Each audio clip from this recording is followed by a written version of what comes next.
आपण सगळेच जण हे अशा पद्धतीने इडली, डोसा वेगवेगळी पदार्थ आपण नेहमीच खात असतो.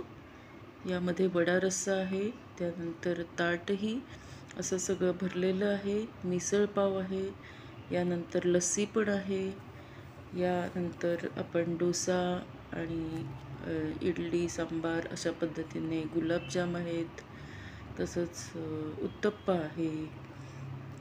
तसंच भरलेलं ताट सगळं मिसळ पाव वगैरेचं आहे. आता हे सगळे पदार्थ आपण इथे आत्ता बघतोय. आपण आता उन्हाळ्यासाठी आहारात कोणते पदार्थ असावेत हे आपण बघणार आहोत. सुरुवातीला कैरीचा सीझन आपल्याकडे आत्ता मे महिन्यात असतो, त्यामुळे आपण मेथांबा किंवा कैरीचं लोणचं करू शकतो. यानंतर कांदा टोमॅटोची कोशिंबीर हे देखील आपण रोजच्या जेवणामध्ये करू शकतो. थालीपीठ आणि दही, खरपूस थालीपीठाबरोबर आपण दही घेऊ शकतो.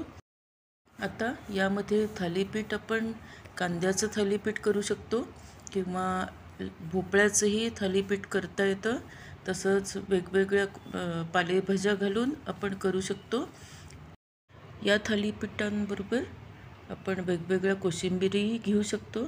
आता इथे कांद्याची कोशिंबीर दाखवली आहे. यानंतर कोकमचं आगळ आपण इथे बघतोय, त्यापासून सरबत करू शकतो कोकमचं.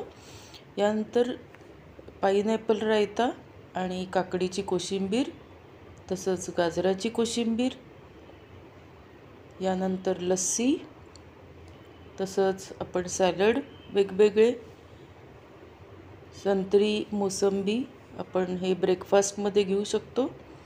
तसंच ज्यूस घेऊ शकतो आपण इथे.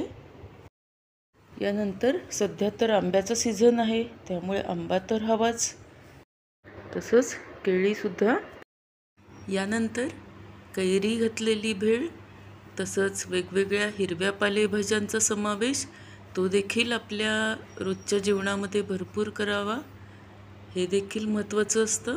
यानंतर ताक, तसंच आपली कांद्याची तुपाची फोडणी दिलेली कांद्याची कोशिंबीर, लस्सी, तसंच दही भात, दूध भात. नक्की करून बघा आणि पुन्हा भेटूया पुढच्या व्हिडिओसाठी. धन्यवाद.